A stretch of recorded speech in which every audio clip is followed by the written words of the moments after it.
This is Tokyo Skytree, and in the first year alone, over 50 million visitors went to Tokyo Tower. Now you're probably wondering why. Basically, because you can go up to the very, very top, and the very, very top is like 634 meters or 2,080 feet. Very, very tall, right? And you can see the view. It's very beautiful up there, but it is basically the tallest tower in the world at the making of this recording. And in terms of earthquakes, you don't have to worry about that because it can withstand a 8.0 earthquake. That's quite amazing. Okay, so now we're going to hop over to Asakusa. This is an amazing place. So it's a very crowded gateway. You'll see a bunch of people just here in a second. It's called Thunder Gate. It really feels like for me, I think it's like stepping into like a living river of people. I mean, there's so many people over here, a lot of tourists, a lot of local people, a lot of street vendors. It's very, really, really packed, and there's somebody there on the roof. I don't get off the roof, yeah, you person. And if you guys like yukatas or kimonos, it is a paradise over here. If you want to see the yukatas, you can see them inside of the beautiful stores. They have beautiful silk kimonos and things like that. This is Sensoji Temple. It's very, very old. It's like 628 AD from what I remember. And basically the structures have been rebuilt because of World War II, the bombings and stuff like that. But basically it's the oldest temple. And in terms of Hello Kitty is everywhere. But let me give you a little bit of a hint. Hello Kitty is not really a cat. We'll talk about that in another video. And you can see there's like these beautiful women. They're wearing yukatas around this temple. In terms of gift giving, it really is a gift hunting area. It also has a lot of ramen shops. But if you guys want to come over here and buy souvenirs like folding fans and sweets and things like that, they have all of it. In terms of a ramen shop, there's a lot of ramen shops. This is not cup of noodles now. This is, oh, there's the knives right there. Those knives are amazing. Japanese make knives and swords, and the craftsmanship is quite amazing. But getting back to the ramen shops, I mean, the ramen shops over here are quite excellent. The taste is amazing. Now, if you've never tried 100% pure 100% authentic ramen in Tokyo, please do so because it is nothing short of amazing. I ate this, and right next to it is my bottle. You can't see it now, but anyway, and this eel here is very famous over here in Asakusa. So please say hello anytime you want to come over here to Asakusa. The eel is always here. Okay, so as you guys can see, what's happening is I'm going around Tokyo and I'm showing you some different places where I go to a lot, I frequent a lot, and some places I don't go to that often. There's some food in there. I talk about ramen. I talk about different kind of things, in terms of what you could do and what you could see in different parts of Tokyo. Now, in case you guys don't know, because there's a lot of people out there who've never been to Japan, there's different kind of sections of Tokyo. Like in New York City, they call them boroughs, right? So you have like Manhattan, and then you have the financial district, and then you have the upper side, the lower side, Harlem and the Bronx and stuff like that. Well, over here, you have the same kind of thing, only in Tokyo, because Tokyo is the largest city in the entire world in terms of land mass. There's so many different areas over here. I can't even run through them right now, but I'll try to do a little bit in the video. So let's keep watching. Okay, ladies and gentlemen, now we are going to the Ginza area. But first, this is Tokyo Midtown. This is on the way to Ginza. Tokyo Midtown is an amazing place. Now, this is like the basement of the shopping center, and the basement looks absolutely beautiful. Can you imagine what the shopping center looks like?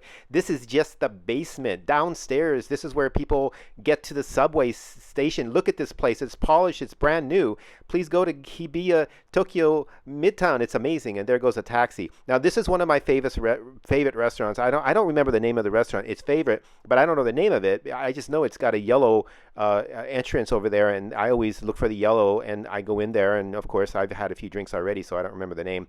So if you walk through here, you're going to go straight into Ginza, and basically Ginza is like stepping into some kind of like fashion runway. I mean, everybody over there notices all of the giant fashion areas with the neon signs and the designer boutiques, and like there's perfume scents all over the place coming from the stores, and even the pavement feels like it's been polished for the VIPs. You know what I mean? I mean, this place is absolutely beautiful and amazing. But it really, like on the weekends, what they do is they shut down this. Oh, what is this? This is, well, this is politics over there. We'll talk about that in another video. But right now, let's get back over there to the Ginza area. You'll see everything from like runway ready shoppers. You'll see like little tiny dogs in designer coats, and probably cost a lot more than the rent you pay.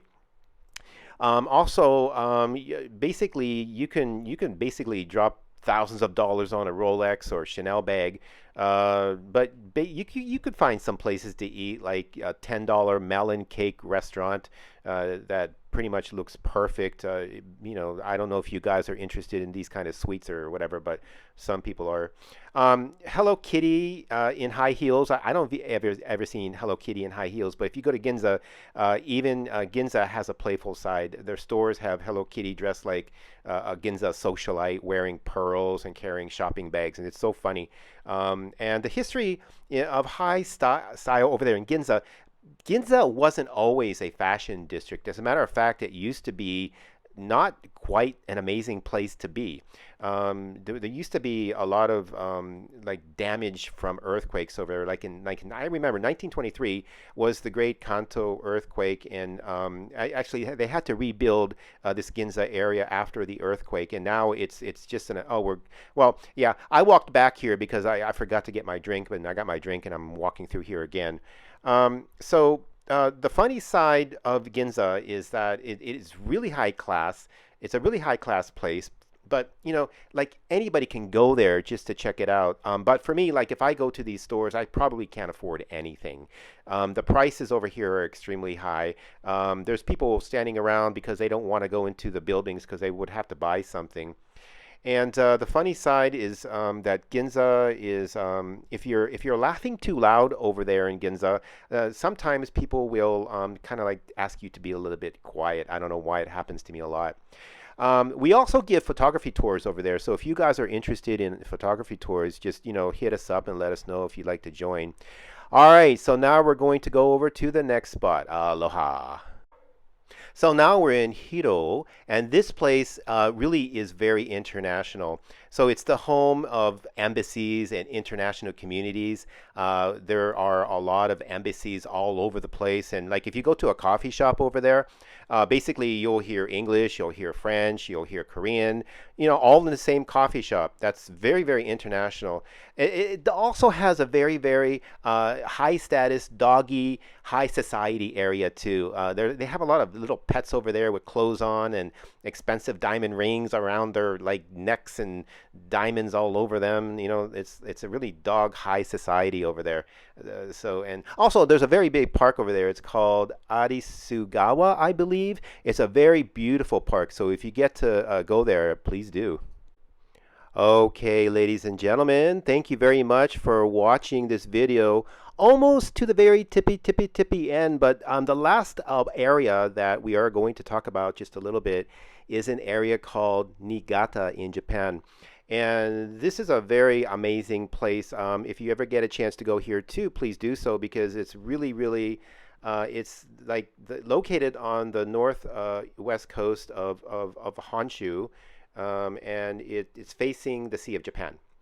And it's known for, it's like the rice capital of Japan. It's like the most amazing rice over here in Japan. Everybody seems to think that the rice here is just like the best over here in Japan. And what you're looking at now, these are ruins. I went there on a tour that we give. At the TheJEGroup, we do many different kind of things, but one of the things that we also do over here in Japan is to give tours. And this tour was going to this place here, which is it's a very, very old copper mine, and a lot of people actually died here because of the dangerous work that they were doing. And it's just we went to other locations over here in Niigata, but this one here struck me because there's a long history in terms of copper and gold mining over there in Japan thousands of years ago. Also talking about Niigata, it has 90 sake breweries, 90. So these people over here in Niigata really love their sake. Sake, sake has different qualities. Some are low, medium, and high. So I have drank the lowest quality of sake when I was over there in Hawaii, and it was just terrible. It just made me cough. It was not a pleasant experience. And then when I came over here to Japan, and I have had some really expensive sake, and it's quite good. It's very sweet, and it's a very very amazing drink to have if you're not into whiskey or something like that. So try sake. Um, Also, Niigata is also famous for fresh seafood, including crab and yellowtail fish.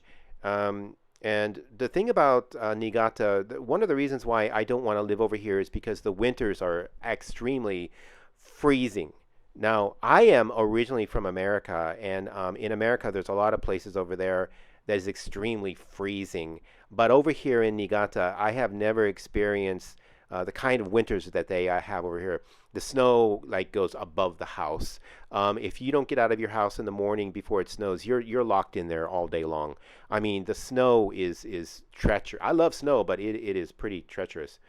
And Niigata is basically a place where it is far away from any city. There's little small towns and things like that, but basically it's on the other side of Japan, away from Tokyo. It's not near Osaka. It's not near like any large area. So if you're into like camping, or you're into like mountain climbing, especially mountain climbing, because there are mountains all over the place over there. And I myself went over there. I went mountain climbing over there, and it is a lot of fun. But I am not a professional, so when I went there, I mean, I was huffing and puffing all over the place, and it really was an experience for me. And since then, I have been going mountain hiking in other areas like Yamanashi, Chiba, Saitama, a bunch of other places. But Niigata has these mountains. Definitely, if you're a professional, you can go ahead and climb these mountains. But for me, I'm going to stick to the small little bunny hills. What you're looking at here, these are really very old shrines, and you can see that it's very massive. And the monks live here, and in Japan there are literally thousands and thousands of temples and shrines. And I don't know if any of you have been to Thailand, but Thailand is kind of the same. They have a lot of religious activity over there, all over the place. So Japan is quite the same. And walking through here, I couldn't help but wonder what it was like thousands of years ago in Japan. I've been here for 25 years. That's nothing compared to how old these buildings are.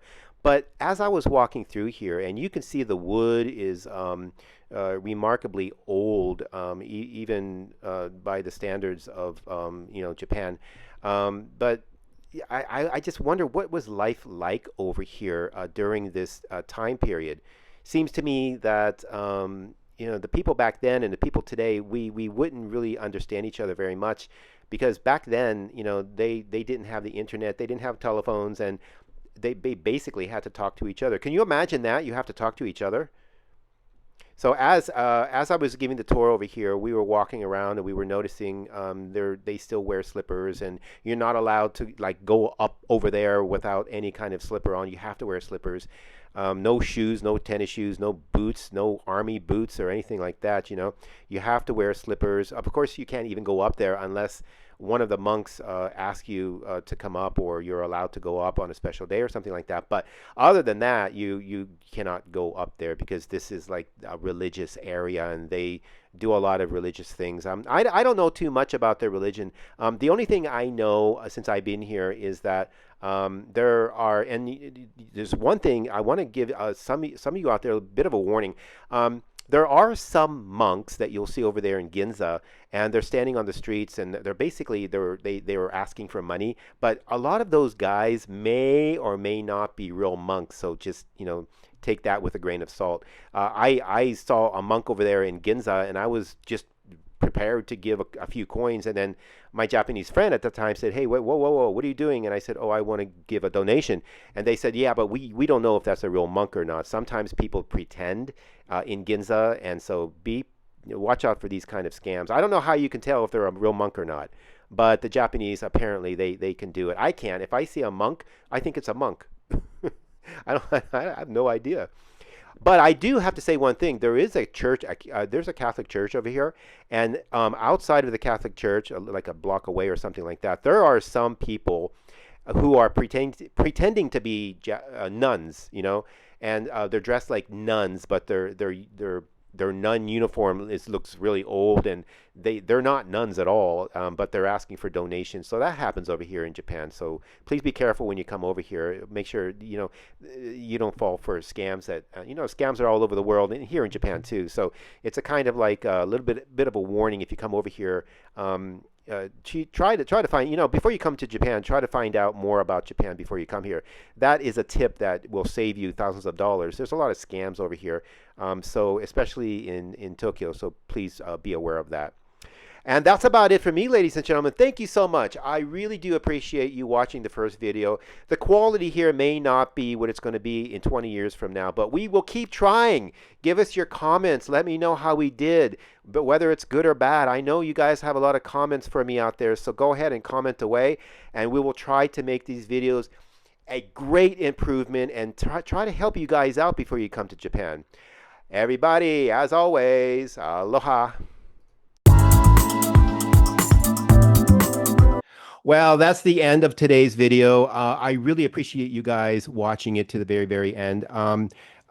I really would like to hear from people out there. Leave some comments, whether they're happy comments or some things that I need to work on, because that's one of the things that I really like about the new YouTube 2.0 is that every single YouTuber has got to, we've got to like touch that bell, and we've got to do better than we did in the past. So if you guys have any good comments or some comments that will help me to become better, I really do appreciate it, and I will put everything on the comments. I'll leave everything on there except for, some people who want to use some bad words. I can't accept that, but because YouTube can't accept that, but I can't accept that too. And it's not really nice to do. But if you have any negativity, throw it my way. Let me get better for you guys. And if you want to see something over here in Japan, whether it's in Osaka or Nagano or Niigata or, over here in Tokyo or Ginza or Chiba or Setagaya or Izu, or Yamanashi. I don't know. You guys tell me what you want to see. I'd like to go to Kyoto, actually. I want to go to Kyoto over there. And I really want to do some photography, and I want to make some videos over there for you guys. So maybe I'll be doing that, I don't know, maybe this summer or maybe winter or so.